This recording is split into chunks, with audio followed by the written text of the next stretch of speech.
Good morning, distinguished guests, fellow colleagues and educators, ladies and gentlemen, and thank you for taking the time on this very rainy morning to join us in LT11.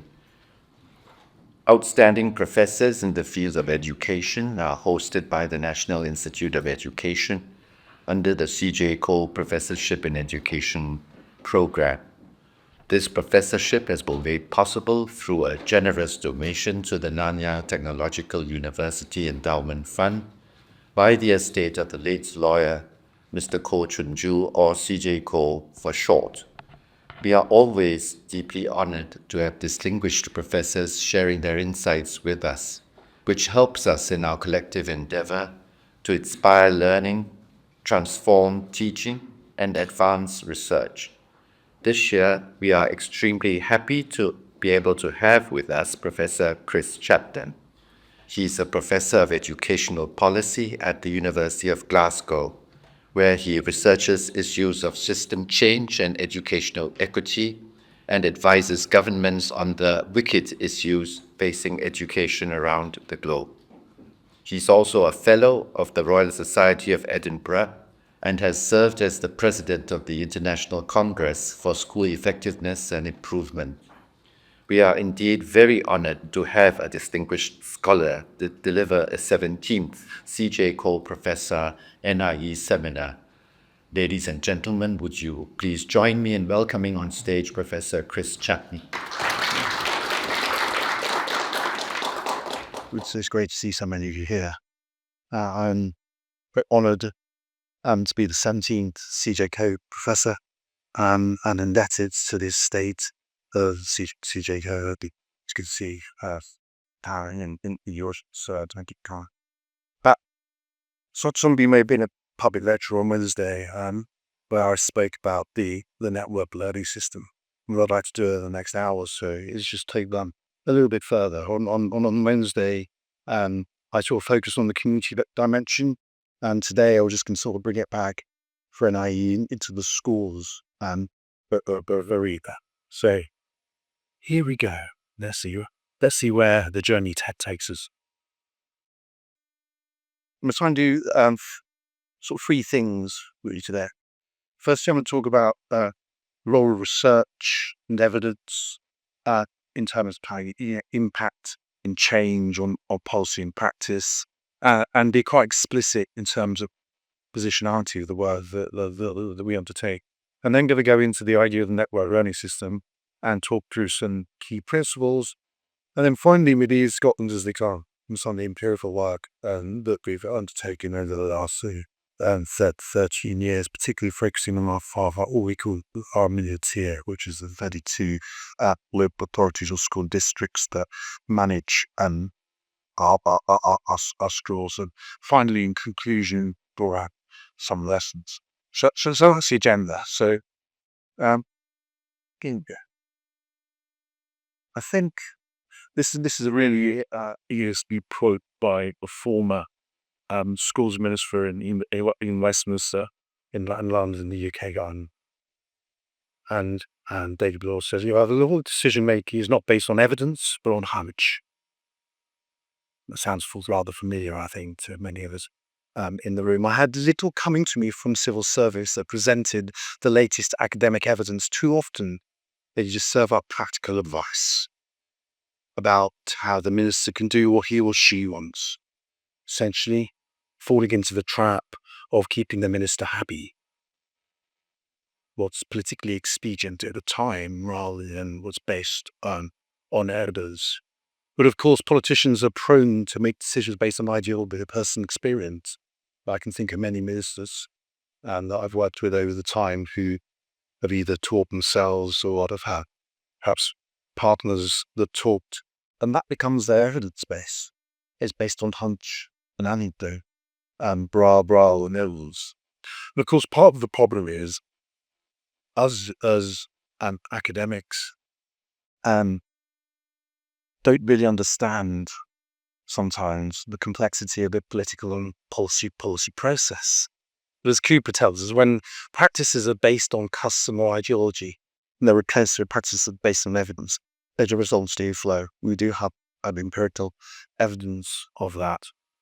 Ben Levin for North America, of course, spent much of his career moving between research and policy settings. But I think he summed it up really nicely. He says, the simple idea that research would have direct effects on policy and practice has been long abandoned. Yeah, even though it may be still held by some researchers, he seems surprised or even dismayed that their work is not immediately adopted into policy or practice. I think of many colleagues of mine around the world who just really think, "Yeah, but this is what the evidence says. Why are they not doing it?"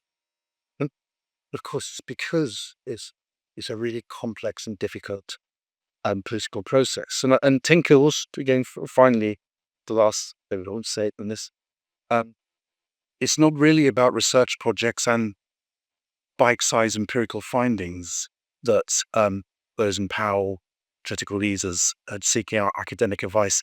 They usually want experience and expertise that's been built up over a career, a narrative, an argument, something that could be compelling in public, which but is underpinned by empirical evidence. So it's not just the bite-sized findings of a particular piece of research. Do we get really into that? Don't as academics, we the detail and the complexity of a small bit. Actually, we need to challenge ourselves to think much more broadly. So it's a really difficult business walking this walk of being an academic on one hand, on the other hand, trying to influence policy and practice.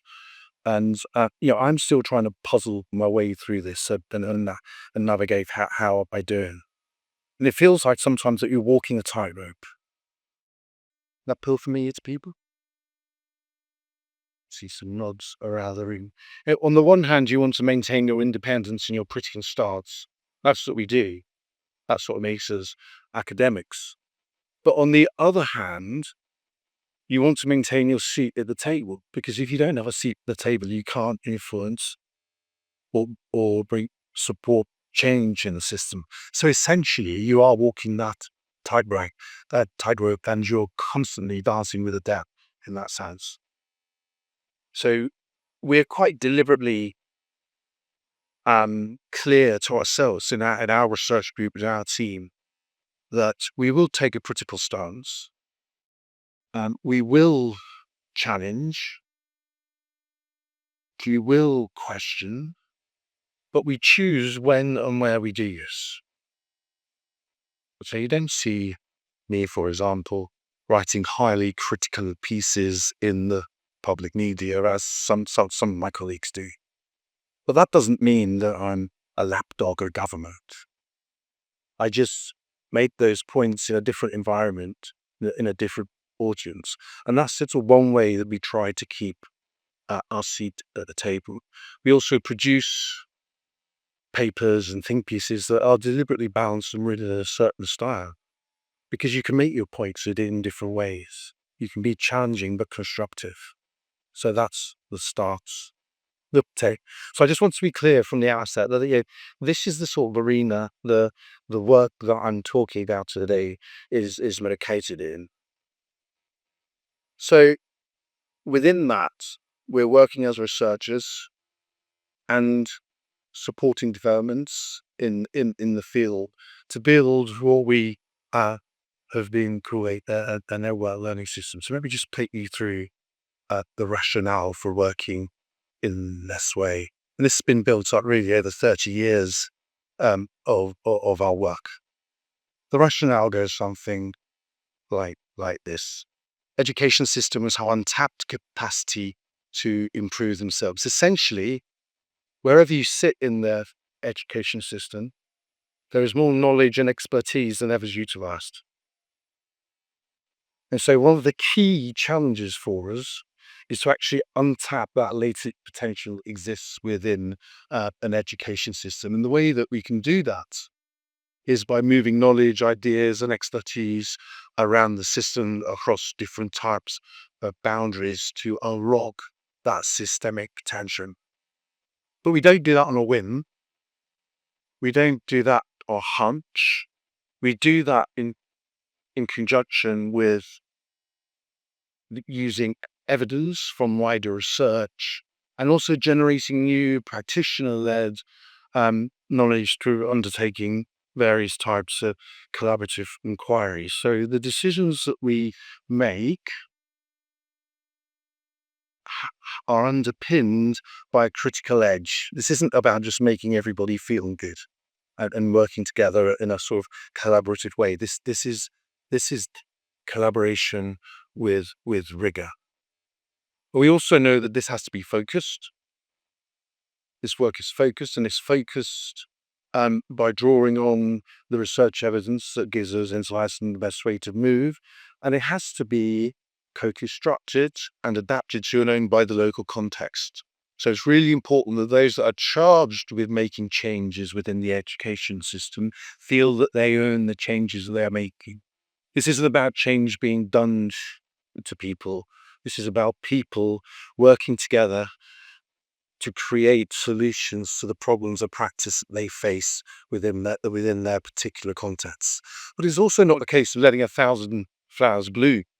This all needs some sort of coordination and support. So leadership is really important here. Yeah, facilitation is really important. Brokerage is really important, because if you were to optimize the impact, we need to be ensure that we're mutually reinforcing and people all have this same shared understanding of what we're doing and where we go. Now, in many systems, there are elements of all of this in place, some more than others. I suspect Singapore is one of those systems where most of these ends in some shape or form are in place. But in other systems, there's more of a challenge because systems are at different phases of development themselves. And for many systems, all of this requires moving beyond the traditional ways of working, um, and it requires a rethinking of roles and relationships, and combine the development of new forms of leadership to move the knowledge across these different boundaries we've been talking about. And this, in effect, is the idea of a networked learning system. Is quite simple and deliberately so. We argue that the networked learning system is a system that's connected through networks that cross different forms of boundaries. And these boundaries could be physical, so it could be classrooms, it could be organizations, it could be geographical, they could be professional, so it could be different services, different phases of education, and or it could be it could be curricular. So this works at different levels, different scales, and it's always driven by design-based research and collaborative inquiry to innovate, test, and refine new practice, um, and to build leadership capacity within those settings that these systems are being developed. So on the left-hand side of the slide there, you can see the sort of a pretty tradition pattern for the paradigmatic philosophy behind. So is that better? Excellent. Let me hear it done. No, okay. So on the left-hand side of the diagram, you can see the sort of traditional patterns of practice. That these are two neighbouring secondary schools. I spoke briefly on Wednesday. You can see that on the middle secondary school, you have the PE department sort of floating off by itself, yet not interacting or collaborating or talking to anyone. Now, you might have thought that it might be quite useful for a PE department to be interacting perhaps with a science or biology department, and to learn from each other and make the connections and help students understand the connections and the applications of what they're learning in different subjects. But no, they're not. And if you put links between these two schools, there are actually four. There are four teachers in one school that are working with four teachers in the other school around issues of education. And I thought that was quite interesting that there were only four. So I sort of dug down a little bit, and it came to my attention that one of those relationships was through a marriage, and two of those relationships were because they went to the same teacher training college together. And the fourth relationship was because they played in the same sports team. Yeah. So this isn't building a network learning system. This is leaving things to chance somewhat in many ways, I suspect. However, if you look at the diagram on the far left, that's a hand teacher network across a whole city um, in Scotland. And those relationships, you can see how much more dense that network is, and that's quite early on in our work with them.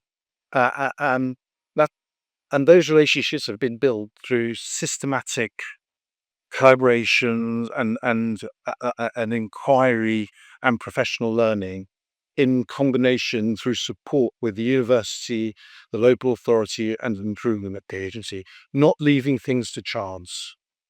Okay, being quite deliberate about what we're doing. So the network learning system itself um, is an activity and a way of thinking as much as a set practices. It's your mindsets. Okay, so the first principle is about understanding education as a sort of complex and contested space. Yeah, yeah, there are different views and different positions in education, and if you uncritically adopt one, um, I think it's very hard to think about education as a collective and social process, because different people have different opinions, and they can argue that those opinions are underpinned by different forms and types of evidence. So, I mean, you can go back to Bernstein and, education can't. Can you hear at the back now that I'm? Is that all right? Good. Education can't compensate for society. You've got the success against the odds study in England, where they looked at 10 case studies of schools that were doing really, really well in the most challenging high poverty settings. So actually, there's a case for saying, well, actually, schools can and do make a difference. Yeah, you can have success against the odds. And then you look at Pam Sams's work on sort of school effectiveness and equity, and Pam argues that actually the school effects are roughly the same as home and background effects in terms of determining outcomes. Now that's a very different view to the view of a number of my educational sociologist friends that say, well, actually, the structural inequities that we just cannot we cannot tackle. So this isn't a simple and straightforward exercise that we're engaged in. And my colleague Daniel Mercer says that even if we found all the factors that make schools more or less effective, still not be able to affect more than around 30% of the variance. So there is something else going on here. We need to work across these boundaries, is my point. We need to understand different perspectives, and we need to draw in different assets and lever those different assets that exist in wider society as well as education to bring about the changes so all children can achieve their full potential, irrespective of who they are or where they come from, their race, their gender, and so forth. And the network learning system, I would argue, is one way of thinking about how you might do that. The second principle is really about thinking this as about shaping cultures. So Mary Douglas, you may be familiar with her work, talked about group theory and in her social cultural theory. And essentially, she talks about social cohesion, but we could translate that for sort of levels of collaboration. And she talks about high and low social regulation, and we could broadly talk about that in terms of sort of rules and regulations and prescribed behaviors. And she says you get four basic types of cultures. Where there's lots of collaboration and high levels of rules, you get hierarchical cultures. Low social cohesion, but high regulation, fatalistic. Well, we can't do anything. It's going to come over the hill at us. Where both are low, individualistic cultures, and we can probably all think of systems that are very individualistic. But where you have high levels of social cohesion, collaboration, and low levels of regulations or rules, you get more egalitarian cultures. And that's where I'm trying to place the development of some of the work in Scotland. Now, Hood took these ideas and applied them to public service organisations, not to schools, but more broadly public service organisations. He says where you have hierarchical cultures, you get bureaucratic managed organisations. Okay, that feels a little bit to me like where we are in Scotland. We have the central government who prepares basically guidance and stuff, which then gets fed down to the local authority, the school district, and then the school district then um, takes it into the school. When I moved to Scotland, yeah, I was slightly surprised that when I wanted to go and visit the school, I didn't phone up the head teacher as you do in England and say, "Can I come and visit your school and perhaps do a bit of research and have a talk to you?" You do that, and the first thing the head teacher says is, "Well, you better go and speak to the director of education and the local authority." Yeah, a really good example of just how the hierarchy works. Um, in fatalistic cultures, I see a bit of this. Of course, these are idealized. I see a bit of this in Scotland. You get uncertain, nostalgic organisations. Wasn't it better when our inspectorate used to be so good, but then our curriculum, wow, 15 years ago it was fantastic, but we've lost the direction. So the harping back to the golden era, as the fatalism, individualistic cultures, high stakes testing, market independent state schools, charter schools. You can think Chile, you can think the US and various other places. High levels of competition, survival of the fittest, in effect. But in the place where we have more egalitarian cultures, we have a much more balance of hierarchy and hierarchical power and lateral support. So what our work is trying to do is to break down some of that hierarchy and build much stronger lateral ties across the system through different types of networks that work across different types of boundaries. Does that make sense? And we believe if you do that, you can take away some of the apparatus of that top-down approach to change that mandates change down through the system. And schools, in this case, can support each other, to support each other's improvements. Because really, that's where the best practice and the latest insights exists in the schools. It doesn't exist in an inspector's head necessarily, who hasn't taught in a school or a local authority officer's head who hasn't taught in a school for a long time. Things have moved on at a rapid pace, and we're seeing things moving on exponentially at the moment, of course, aren't we, with the emergence of new technologies and so forth. So this is really taking a sort of socio-cultural perspective to educational change and reform. The third principle, I'll just let you take a breath while you look at that slide. This requires a new type of leadership. It requires a type of leadership that is fit for the future, not the past. And I think on the left, we can see the leadership of the past, where you have the head honcho who sits at the top. And as you move down the tree, you have more and more subordinates working harder and harder and getting less and less reward. I won't go into the detail of some of that picture because I think you can probably see what's going on there. What's happening in this new network space that we're developing is that the power, position, authority, all the things that make the old order work are sort of being broken down and starting to disappear. So I now see school principals sitting around tables more and more commonly with a multi-agency group with people from police, people from health and social care partnership, people from housing, and it's not really clear who the senior person around the table is. And if you're to shape and influence, you need a different set of skills. Yeah, you don't need to be a sort of a non-commissioned army officer barking orders. You need to have a much more nuanced set of softer skills. You need to be a really skilled communicator. You need to be able to use different language, to speak to different audiences. If you're speaking to a policymaker, you're probably using a different language and a way of speaking to communicate your research findings or the evidence compared to communicating your research findings to peers at an academic conference.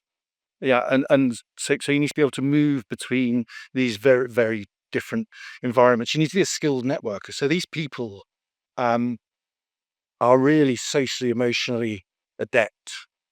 They're flexible. They know when to push a point. They know when to stand back. They know when to speak. They know when to listen. Yeah, these soft skills. They are, however, strategic in orientation. It's not all about social. That they have a focus and a clarity of what they're trying to achieve, and they understand the complexity of working in different contexts. They're problem solving. They're self starters, and they're self managing. They can work alone as well as be part of the team. They're risk takers, but they're not mavericks. So they work within a framework, because if you're seen as a maverick, and you're then seen as being unpredictable, and that can undermine building of trust, of course. Okay, so it's about finding a balance in these things, but a very different skill set for the leadership of the future compared to the leadership of the past. The fourth principle. Here we have 3 primary school head teachers. They're sort of facing us. The back to us is a teacher from another primary school in a different district, and it's the sort of thing that Singapore's been doing for a long, long time. Of course, it's a sort of learning round across a local authority there. So, and the 3 primary school head teachers are from very rural and isolated um, setting down in the sort of southwest of Scotland, and that we felt that really they just needed to be connected. They needed to be able to see beyond where they were doing what they're doing, and that we've taken them to an inner city comprehensive primary school that was doing some wonderful things with their children. That were very similar in many ways to the children that were being educated in this very rural setting, but really against a very different set of teacher expectations. So this was about building expectations by working across different types of boundaries. Um, so invest in professional learning and then invest again. And as I said on Wednesday, of course, what's the first thing that we tighten up on when budgets are tight? It's professional learning budgets, or it is in our system anyway. The most important asset you have, and it's something Singapore's been very strong, in terms of the human development. An education system can't outperform the quality of its workforce. It's the most expensive resource you have, but it's also the biggest resource. While we're talking about systems and sort of the macro level, individuals make up a system, don't they? So we need to develop a systems perspective, and we need to understand that learning occurs at all levels. Um, we need to understand that learning is primarily a social process, and that requires authentic collaboration. Collaboration can be quite soft and quite cozy, can't it? And lacks rigor sometimes. So we've got to ensure that we have that critical edge in what we're doing. Uh, um, there has to be a recognition if you're working with different types of stakeholders, different types of actors across professional boundaries. There has to be this idea of what's a word I can never say, reciprocity. Um, everybody has something to learn. There are different types of knowledge, different types of expertise, and it's really important that we understand that everybody's bringing something to the table, and that's really how you can build relational trust and cohesion. We need to be outcome focused. Need to innovate, and because we're innovating whilst we're collecting evidence, we take risks, and sometimes we fail. It doesn't work, but we fail. We fail fast, as the Americans tend to say. So we can adapt and refine what we're doing. We're agile, and we're responsive. And we have we use evidence, which is also part of that, and we take an optimistic, action orientated stance. We're always looking for solutions. Okay, so we're drawing on the resources, the assets that we have to try and find solutions. Now, subsidiarity is something that I've been arguing for in the Scottish system. The idea that um, too many decisions about education are made too far away from the clash. So there's something about being really smart about your decision making. So yes, some decisions are best made a long way from the classroom. It's not about letting the teachers take over and make all decisions about everything. It's about thinking about what decisions are best made at what level or whereabouts in the system. And that means, for example, most decisions about teaching and learning in our context really could do with being shifted closer to the classroom.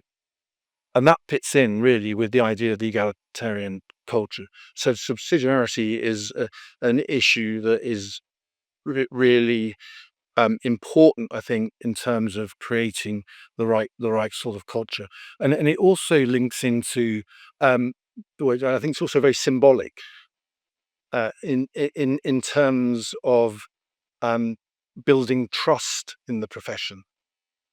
I mean, if people are making decisions about your professional work somewhere in an office in somewhere a long way away, that implies, does it not, that there isn't a high degree of trust in what you're doing if they're wanting to tell you what to do. So let's try and make a decision making at the lowest sort of practical level. Then the final principle before we sort of get on to thinking about some practical examples is that it'd be all too easy for the network learning system and to be a really nice idea where everyone gets together and exchanges ideas and nothing really happens. Even although you've got some I've seen some pretty poor collaborative action research and inquiry in the past. So it's really important to have a shared commitment to robust structures and processes and building a culture where people are confident in challenging each other as well as supporting each other. And that this involves in establishing clear routines, expectations, um, being adaptive, being able to create structures that support innovations rather than work against them, because sometimes structures can be barriers to change and improvement. It means of thinking about inquiry and your work as inquiry, not as a project, as often happens in our education systems, but really as a way of being, an approach to your work. Um, so adopting an inquiring stance is something that we're very keen on. I've used the phrase "fail fast" earlier. So investing in research, external research, and evaluation, and monitoring the changes that you're making through your inquiries um, in real time. So it's not a year later that you're saying, "Oh, well, that wasn't really very smart, was it?" And the whole cohort of children have just had a really poor experience for a year. Yeah, and triangulating your evidence, you know, with with different types of information that exist within your system, within your arena, and thinking about how you are monitored and how you monitor things as being a joint responsibility rather than through individual accountability. And that's quite a significant mindset. I mean, and you've been on that journey from some time since you've sort of changed your inspection model to the new way of working. And for me, that feels more like thinking about joint responsibility, being responsible to your peers in a much more professional way. So let's but look, 20 minutes. That's fine. We started a bit late, so let's move on to Scotland. just to say a little bit about Scotland, very briefly. Some of you were there on Wednesday, heard it before. A small country, similar population to yours, about 5.5 million. A very diverse country, quite a highly populated central belt between Edinburgh and Glasgow, so quite high population density there. Nothing like yours, but for Scotland. But then a huge hinterland with vast, beautiful, it must be so, rural areas. So we have many types of schools. We have sort of big urban comprehensive and secondary schools, but then we have some very small schools that may only have a handful of children in them, and the head teacher is the dinner lady or dinner person, I should say, and the cleaner, the crossing person. They do there's one educator that does everything. We also have islands. You have 63, I think. Don't think we have that many, but again, they have a different culture. So we have some state boarding schools on islands because the distances to travel to school is so far set. So very, very diverse. But we have 2,500 schools as opposed to your 350-ish, I think. Yeah. But you have to remember that some of those are very, very, very, very, very, very, very small. The system's very centralized. So Edinburgh and the Scottish government has a big learning directorate with a very large analytical services. So they undertake a lot of internal research. They don't like independent researchers very much undertaking research. So there's not a huge funding available for universities because a lot of the research is done in-house. So since 2015, they've invested £1 billion in the Scottish Attainment Challenge, and almost the entirety of the evaluation of that program has been undertaken by Scottish government itself. Okay, so yeah, I find that very problematic. Let me be honest, and it certainly wasn't my experience south of the border between the late 90s and the mid 2010s. So I think that's somewhere where we could improve. So you have the central government, and you have your 32 local authorities who manage their schools. So we only have one independent state-funded school in Scotland, which is like an academy. It's out with the local authority control, which in Glasgow, and that's a historical legacy of it being a teachers training college. And house prices within that school's catchment area, because we have catchment areas, are 25% higher than if you are outside their catchment area. So that's a real anomaly in the system. In terms of policy, we're very good at commissioning reviews and consultations.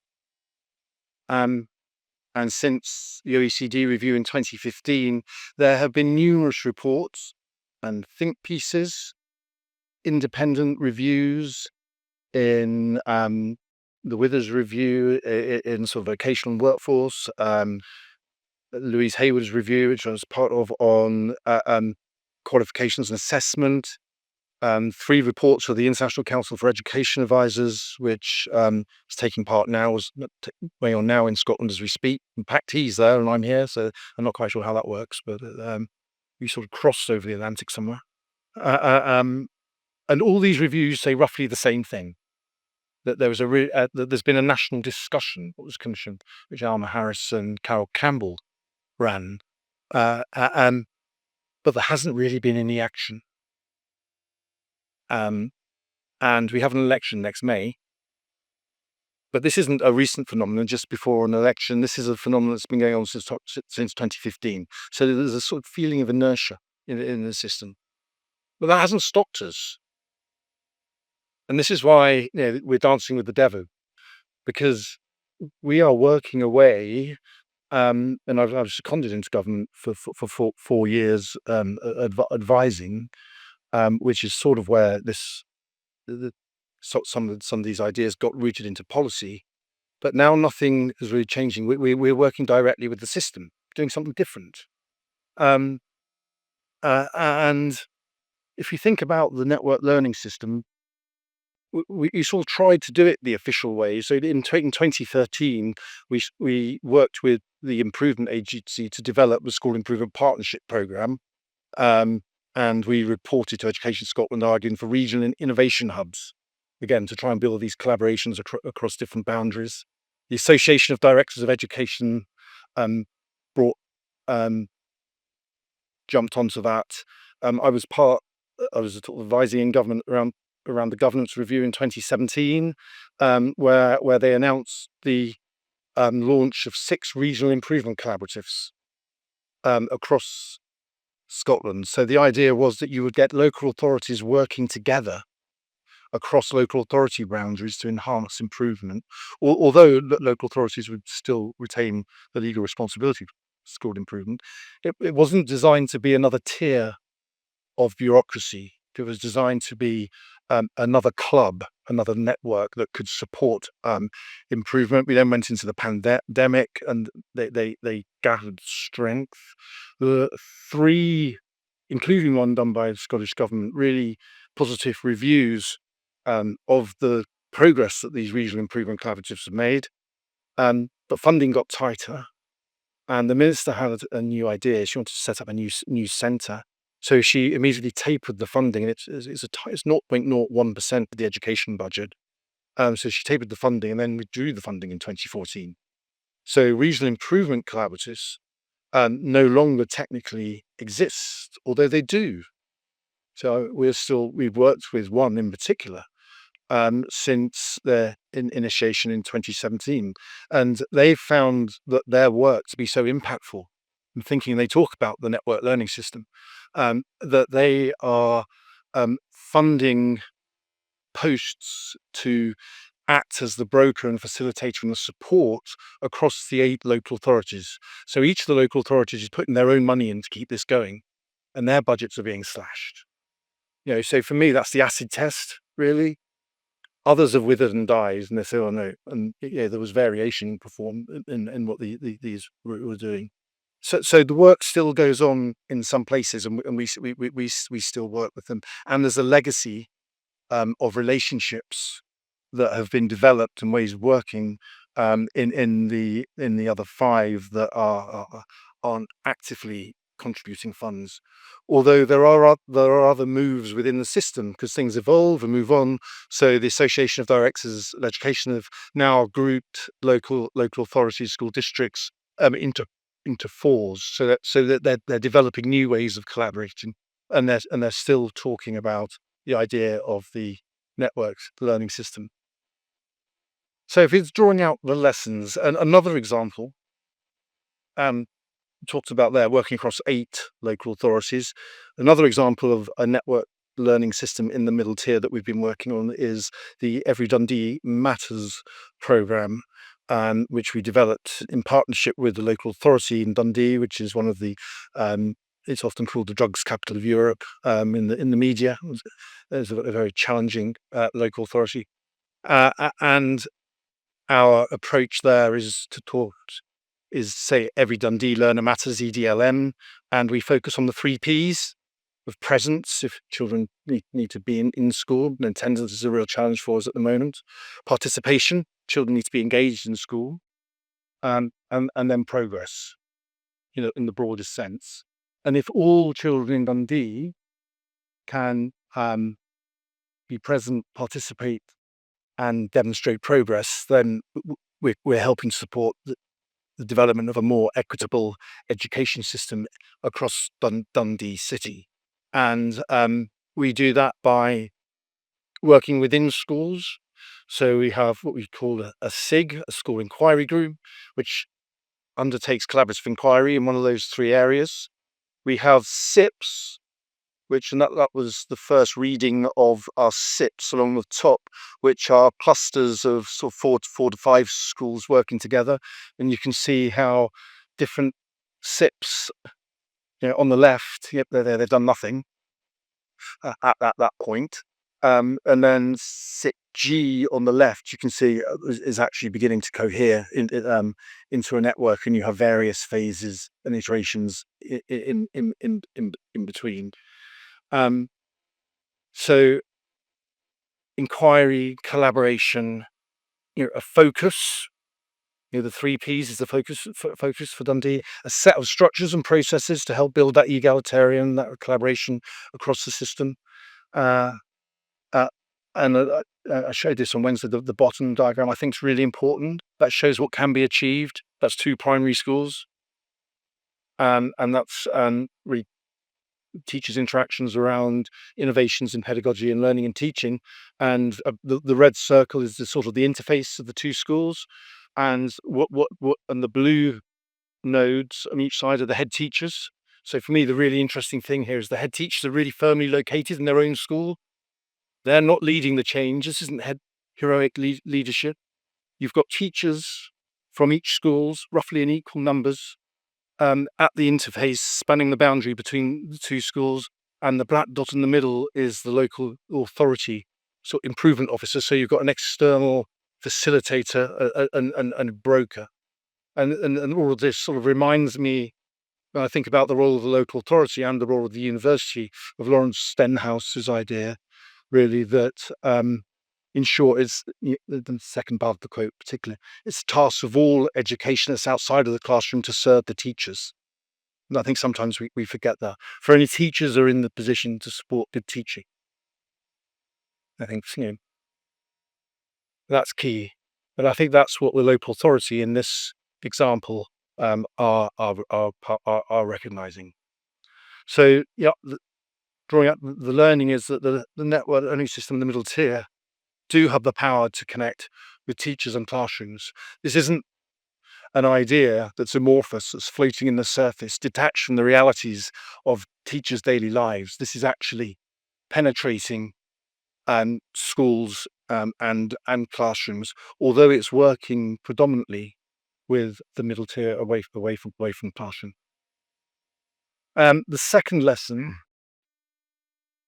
2 quotes, is that they have the power to support teachers and leaders to create and lead high quality professional learning. Now, I put the first quote up because in our system, when the UK, in Scotland, I should have said, of course, Scotland is a totally separate education system to England. Just, I'm sure you're all aware of that. But in the UK, across the various systems, and I say this as a secondary trained teacher, isn't there a slight hint of arrogance about secondary school teachers that actually they do the more important work than primary school teachers on occasion? That's probably quite contentious and challenging, but certainly I pick that up amongst some of our workforce. But look what's happening here. The higher class is sort of 16, 17-year-olds. There's ideas there with my higher class. There were things in that primary 3 class that had been looking at their retrieval and practice, and they'd been looking at just more independent learning strategies. And I thought, if these guys can do it in primary, why are we not doing it in higher? Crikey, it's like a light bulb illuminating. As a secondary teacher, I have something to learn from what's happening in a primary school. Of course you do. But again, working across boundaries, phase boundary in this case, to challenge assumptions that exist and misconceptions. I just do it like that. So that's a really good idea. Now, the second quote is quite long. It relates to a professional learning program that was developed in one local authority of the 8 that we've been talking about, and they have 3 programs: improving our classrooms, improving our departments for middle level leaders, and improving our schools for senior leaders. And what's really interesting is that these were developed by teachers for teachers in one local authority, not by the National Improvement Agency that runs professional learning courses ad nauseum, not directed by a university. It generally came from the ground up in one local authority. This now works across all 8 of those local authorities and receives huge praise, excellent external evaluations. So you've grown something from the ground up, rather than relied on something being poured in. You've developed it internally. You've then expanded it across district local authority boundaries. So you're scaling up. There's the Davis question about scale. It's an example of scale, actually. And the person that's being, or one of the people that's being funded by the 8 local authorities to keep the work going from the West Partnership, is working on this, and there's interest from across the system to take this beyond those aid. But it really is, a fantastic example of something really naturally and organically developing from the bottom up rather than being mandated from outside. It is accredited now at master's level, not by my university, sadly. So it's being linked in and formalized. But the mantra of by teachers for teachers, I think, is really important there. And this is relevant, contextualized professional learning that is led by those closest to the work. So it fits to the principle of subsidiarity too. So the network learning system in the middle has the power to create leadership that adds value and promotes coherence across boundaries. So I use this on Wednesday for those of you there in relation to a multi-agency setting. But you could think about it in terms of a group of local authorities. In the worst case, you have a group of local authorities that really didn't know what they're doing, and there's sort of disorder and confusion. I think for the most part, most of our local authorities are somewhere between individual impact and coordinated impact, probably erring towards coordinated impact. They're probably aligned, but they're relatively siloed. But you see from the previous example, what we have here really is a breaking down of those silos. We don't have 8 professional learning programs for it across those 8 local authorities for our school principals. We now have collective impact where they're mutually reinforcing, and the principals across the 8 local authorities are learning from each other rather than learning from a much sort of smaller group within their local authority. This way of working is creating leadership roles, both formal and informal, that to date haven't existed, which is a massive opportunity in terms of building that leadership for the future. But it's also a challenge. And the challenge is, and we sort of began to touch on it in Wednesday's public lecture, the challenge is that these leaders tend to become a bit like square pegs that don't fit in round holes, because the formal roles don't really exist for them in many places in the system, because they're so innovative and they're so forward thinking, they're doing something new, and the system doesn't really know how to deal with them. So there's some work to be done there around how we build the architecture on the system that recognizes these new ways of working and these new skills that these leaders are doing. And much of that is around balancing the soft skills and hard power. It goes back to the leadership side, the principle about the leadership of the future. But what we're seeing is some really interesting examples of new and innovative leadership practices that are emerging from this new way of working. So, where next? We've had a really sort of challenging recent history in a volatile context, and that doesn't look like it's changing. When I wake up this morning and listen to the news, that 2 people have been killed outside a synagogue in Manchester. Racial tension is here and spreading around the world. Geopolitical certainty, legacy of COVID. We have a COVID inquiry at the moment. The second news item this morning was actually children in the UK were neglected. during COVID. We focus far too much, the evidence that we've been given is arguing that we focus far too much on the entertainment industry, pubs and restaurants and adults, at the expense of wider harms associated with children and the cases of children that weren't going into school. I know the cases was different here in Singapore that weren't going to school during lockdown. Some of the abuse that was, and including deaths, child abuse that occurred. So very, very challenging history. And the question is, how do we use the resources that we have wisely? And by resources, I mean financial resources, but I also mean the people.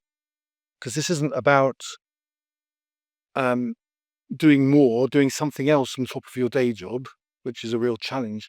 It's about thinking about your professional work in a different way and seeing yourself as a new and different type of professional within the system. And in order to do that, we need to build the relationships that support each other and care for each other in these particularly difficult times to do that, rather than to retrench into our traditional behaviors, which is often the case when things get super challenging. I think we're thinking about what's worth continuing and preserving and building on, and how does this become embedded into day-to-day practices and routines. I can see how it is moving to scale, and I would argue that if we keep looking back to our 7 key principles, then we have a great chance of sustaining our efforts for the medium and long term. I think the final point I want to end on before I stop is that we're also, and it goes back to the first set of slides about positionality in the system. We're also thinking very carefully about how we work with different actors in the system to influence the direction of travel of national and local government. Because I'd like us to move from a situation where really exciting, innovative, and evidence-based practices are emerging despite rather than because of national policy at times. And I think that's part of the university's responsibility to push that challenge back and say that we need to move beyond this situation. So hopefully that made some sort of coherent sense to you. Some of our work is chartered in the book on the right. Next year, Routledge will be publishing some of this in a book exclusively on the network learning system. So hopefully that might make its way to Singapore. You never know. But thank you very much for your attention.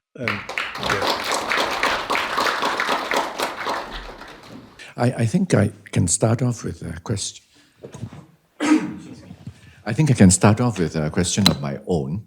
As I've been listening to your account of your research with NLS, I'd like to perhaps take us back to something more fundamental in nature. So my question to you is, how do your own beliefs about the main purpose or purposes of education shape or drive your research? That's a very personal opening question. So, I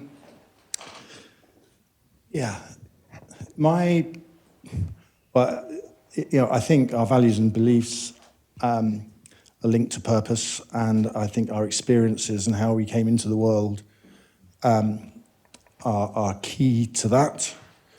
So, I was born in Cambridge. That sounds very nice, doesn't it? And if I'd have been born into the same family in the northeast or northwest of England, I'd have probably had a very different experience at the time. So I was fortunate that whilst my parents came from a very single parent family, but from a very sort of working class background, none of my family had been to university. or sat in places like this. But I happened to be born in Cambridge, right? So something was in my favour to start, because the school system in Cambridge was, the state school system was, at the time, mixed. I've sat in art classes where kids are jumping out the window and smoking in the dark room. But by and large, it was a relatively good education experience. And I first got interested in educational performance and effectiveness, I guess, when my two younger sisters, only 18 months apart, both went to the same secondary school, both achieved very similar GCSE grades at 16.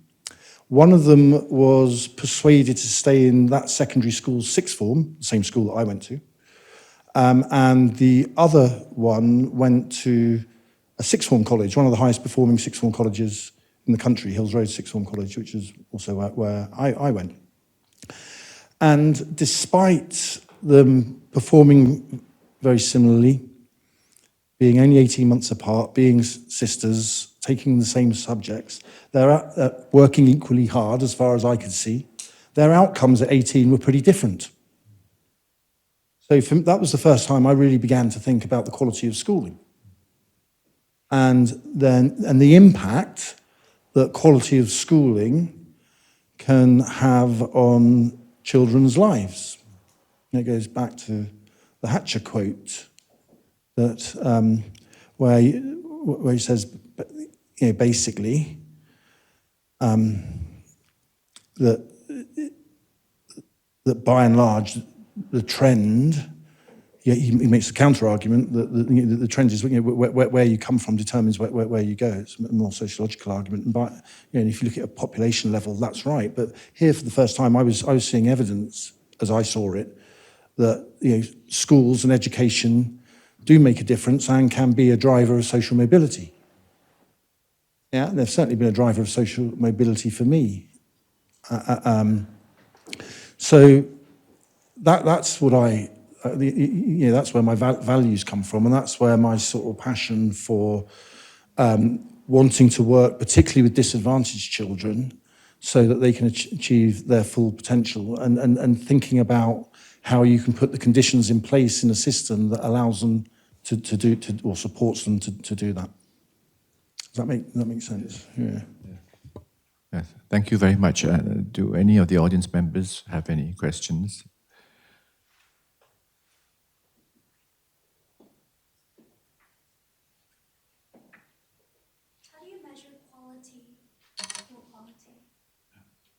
Would you like to also identify yourself, please? Yeah. Yeah, it's a very, very, very good question. I think you can think about quality in many different ways, of course. I think about it in terms of a sort of broad basket of outcomes. So, yes, whether how children do academically. I think that is part of it, but not all of it. And I think that we've overplayed, particularly in a very changing world, the importance of sort of test scores as a measure of quality, if that's what you're asking. I'm really concerned about thinking about health and well-being and indicators of health and well-being as being important elements of quality. I'm concerned with wider achievements outside of school as being part of of what we measure in quality. And so our independent review of qualifications and assessments has recommended that we do away with the current examination system, for example, that we have in Scotland. We have some of the most tested children in the world between the ages of 15 and 18 in terms of public examinations. Gordon Stobart from UCL did a review for the OECD on our testing. That was his conclusion, not my view. My view. And we proposed a Scottish national diploma, which would have 3 elements in it. Yeah, it would have an element that would focus on subjects, but there would be a much stronger component of continuous assessment rather than end exams. There would be a project element, which will be an interdisciplinary, problem-solving, collaborative project, and there would be a personal element which would recognise achievements and contributions outside of school in wider life. So to take a more holistic view of quality would be sort of my first sort of move on that agenda. Then I think there are all sorts. We can have a technical debate about how you measure, and we could be here till tomorrow on that. But I think using a range of measures that draw on different types of sources, both quantitative and qualitative. My name is Andrew. Since we're talking about future-proofing education, what are the implications then for network learning systems to not only network with humans and systems, but increasingly with AI, especially generative AI? We also do know some issues like, for example, cognitive offloading to AI. So what are your thoughts on the future-proofing on AI? Yeah, I mean, the $1,000 question. I think AI represents all sorts of opportunities, coupled with some risks and threats. In terms of opportunities, we and it's not an area of my expertise, but I have a colleague who's doing some really interesting things around using AI to make connections and move knowledge in the city that we're talking about at a much faster pace than we can do face to face. So he's piloting at the moment a platform that will help us do that. So I think there are those sorts of technical things that can be done, which are sort of beyond my sort of gaze. I think there are also. I think that we need to be cautious at the same time as being innovative. Yeah, I'm worried about some of the ethical considerations, particularly if you're working in really challenging circumstances, about how the data's collected, who can get access to it. I'm worried about issues of bias, I guess, within the platforms and how the data is generated. The West Partnership has been very proactive in that they were at the outset. It was just sort of post-COVID, I guess, when it was sort of coming onto the agenda. They commissioned a literature review and have been debating these issues. So I think there's huge potential and opportunities, but we need to be just a little bit careful about how we use it. Christine Goh, NIE. Professor Chapman, I want to pick up on your NLS Principle 7 about a shared commitment to robust structures and processes. And within that particular principle, you mentioned something, innovate and fail fast. Mm-hmm. So first of all, could you elaborate on that? And particularly in a context in which a network consisting of so many entities may actually have feel the impact if something were to fail. So yeah, innovate, fail fast, but in a big group, how are we going to mitigate some of the failures? Okay, so innovate and fail fast. Through sort of using design-based implementation research and various forms of collaborative inquiry, we're constantly in cycles of collecting information, data from different sources around the changes or innovations that we've made, and analysing that information that we're collecting. And I deliberately use information rather than data because I think it comes from such diverse sources, and then making adaptations to our change in innovation and refinements, and then again monitoring and assessing how they impact on what the intended, and recognizing any unintended outcomes. So that's the innovate and fail fast. It's not about creating an innovation, spending a year evaluating and collecting data, and then at the end of that, producing an evaluation report and making recommendations and changes based on that. So it's a continuous improvement cycle. How you do that, and you recognise that across complex networks. We bring people together. I don't know if I'm answering the question there, but we regularly will bring our school improvement partnerships together so that they are sharing across the partnerships. We'll bring the whole city together and share our experiences and reflect on the successes and the challenges and talk about them, as a bigger group as well as this going on within a very small sort of school improvement group, which might be 3 or 4 people in a school. So it's creating the arenas at different levels within the system where people can have those conversations and socialise those issues. I'm Jiang Heng from PCL NIE. Actually, it's a follow-up question proposed by Prof. Thank you very much for this wonderful, thought-provoking lecture. You mentioned 7 principles of the networked learning systems, and I wonder whether it's so. First of all, I wonder how this expands on this idea of community of practice, because it sounds like the 3 dimensions of COP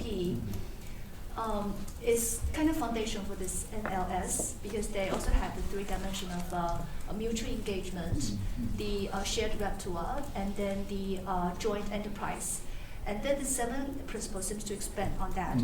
But I also noticed that you mentioned this boundary crossing, which means that there are differences, professional differences or the physical differences.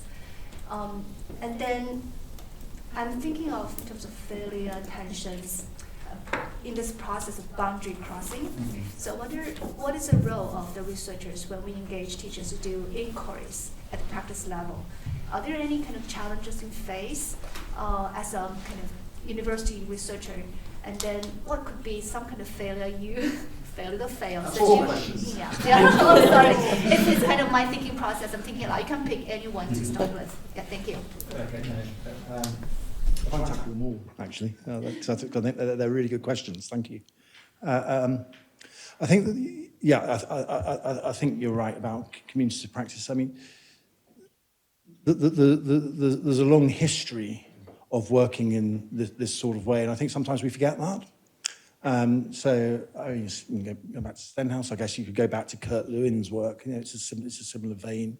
In the UK, I worked for a long time with improving the quality of education for all, which IQEA, which again is very similar. And so we're I think this is about evolution rather than revolution, and of course it takes ideas and it perhaps reshapes them for a particular context, and it thinks about them in different ways. So in no way am I attempting to say this idea of a network learning system is, a radical new way of thinking. It actually builds on, a whole body of work over decades and decades and decades within education and beyond, actually.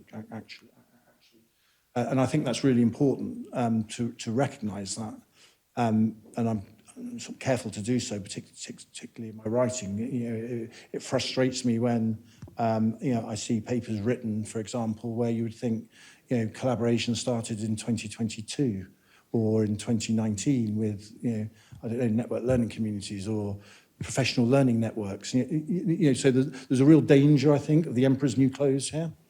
I guess, and I guess what I'm trying to argue that is different is that you're taking a broader sense of this way of working and thinking about how you can work across very different types of boundaries, depending on the particular context that you're working on, and whilst having an absolute impact at the granular level of the classroom, but at the same time having a sort of systems perspective on it. So that's my sort of thoughts, because you do get me thinking about community practice, you get me thinking about situated learning, you get me, you can go on. There are so many connections. The second question was, your challenges of being a researcher and working with teachers. Right, because both NLS and then COP seems to assume that this process could be smooth, collaboration could happen with some effort naturally. But actually when you mentioned boundary, I thought that boundary actually suggests some kind of differences, tensions, complexities, which might not be highlighted in this two theoretical framework. So I think your idea is more elaborated, so that's why I'm interested in knowing how did you kind of incorporate this boundary making, boundary crossing in this overall kind of NLS or COP ideas. Yeah, okay. You framed it differently, I think. Yeah, I mean, we've intentionally put individuals over the years who we feel have the capacities and skills to be able to work in really ambiguous environments in particular places.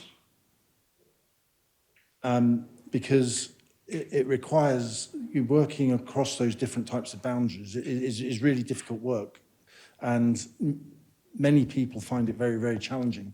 So it's really important for us to identify and seek out people with the capacities that can operate in those new and very contested spaces, and make sure that we provide the support for them when they're there. And then how you build capacity in that very difficult terrain is by using them as using them to model the sorts of behaviours. So you can that's how you can think about succession planning, scale, and moving people around and knowledge around the system. I want to just do the third one, I think, if we're at time. About researchers in classrooms working with teachers, because this is our constant dilemma, that sort of insider-outsider dilemma.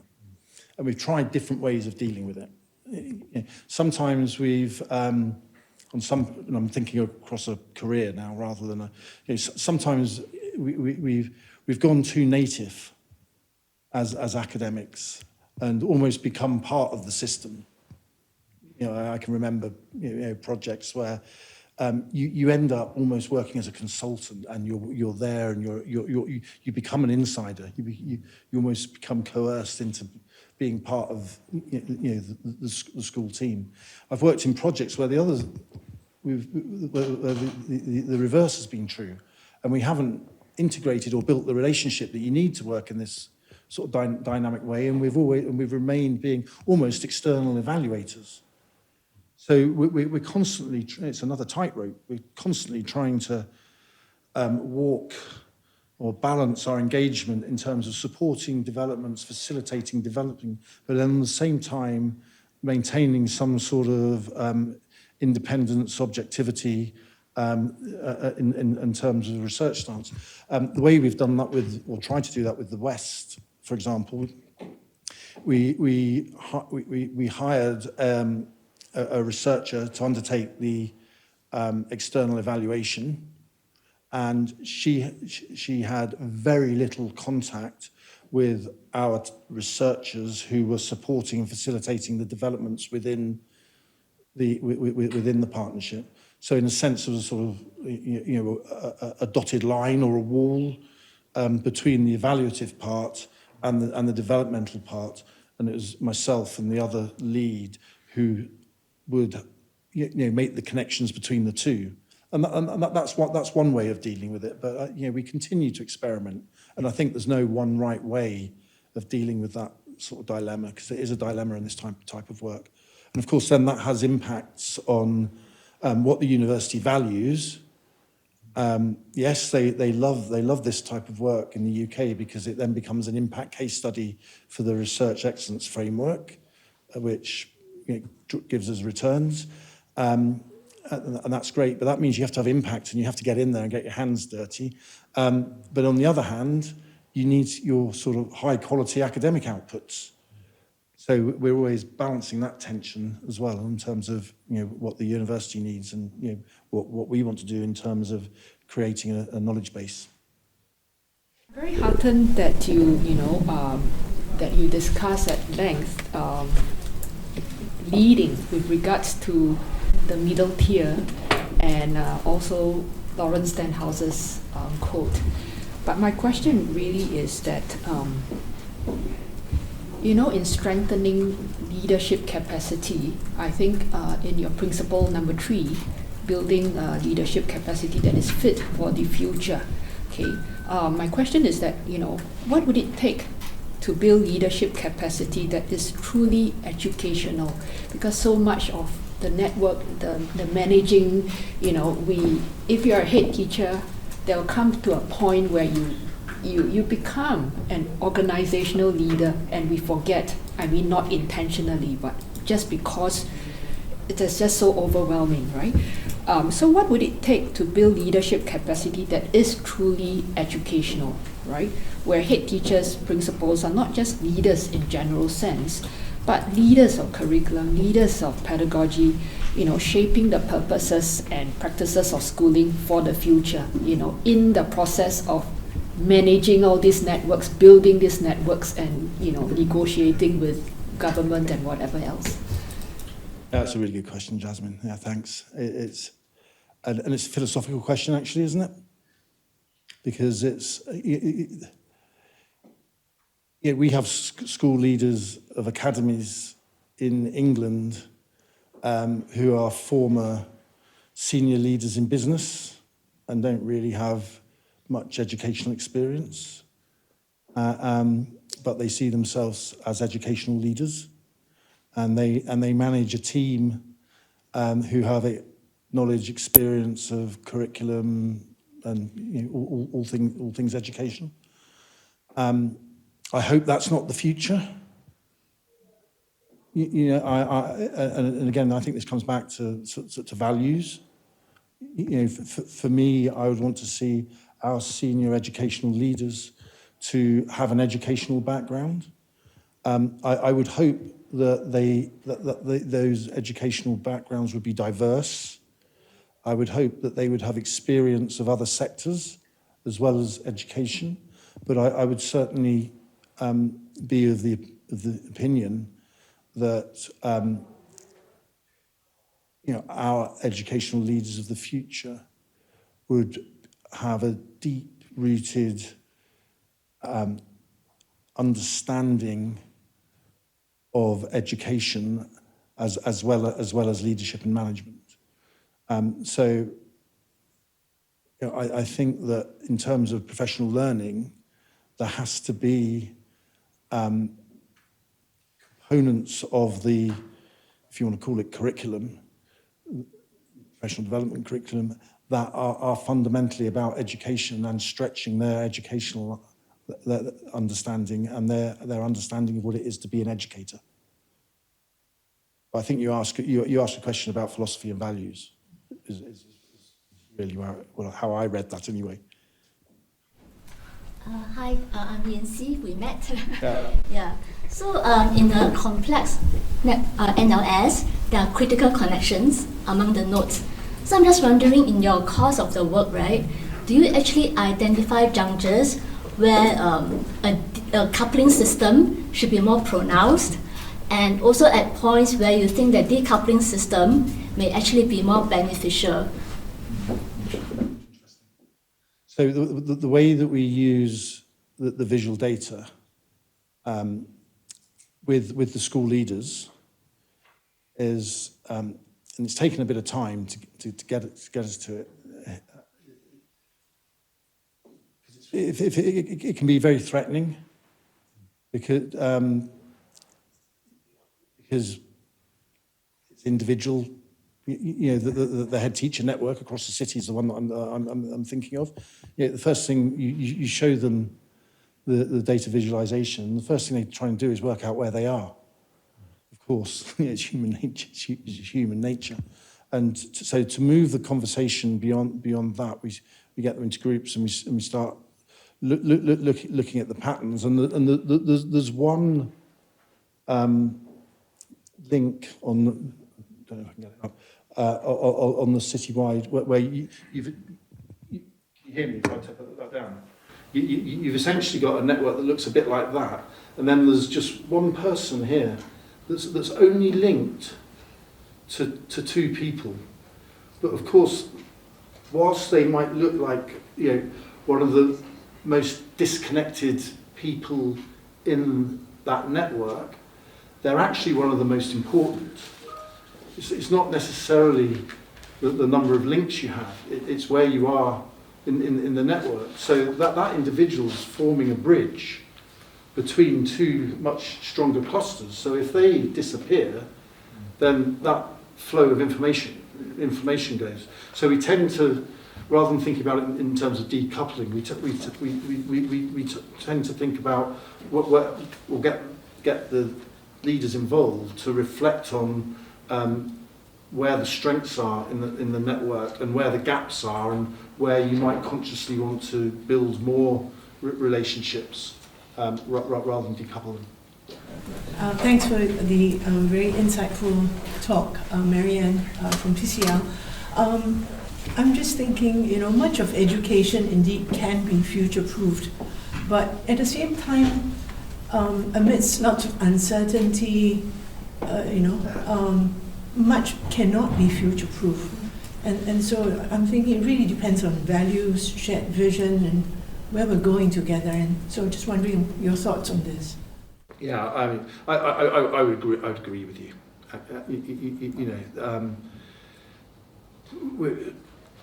It's an attempt to future-proof education by thinking about ways of working, and hopefully in that presentation, both implicitly and explicitly, you can see the values that underpin that way of working. So it's less about future-proofing education through the content of what you do. It's about the type of professional and the type of workforce that you want to develop. You know, the values that underpin the way they work. The values that are placed on building positive relationships. I used the word care at one stage. That was deliberate, because sometimes people don't feel that they're cared for.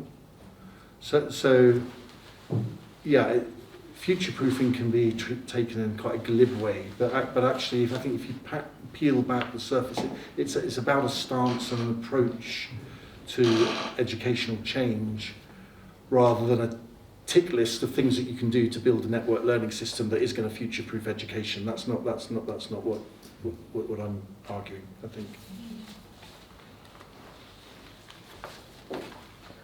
Oh, thank you very much, everyone. Yes, it's probably time for that important midday ritual lunch.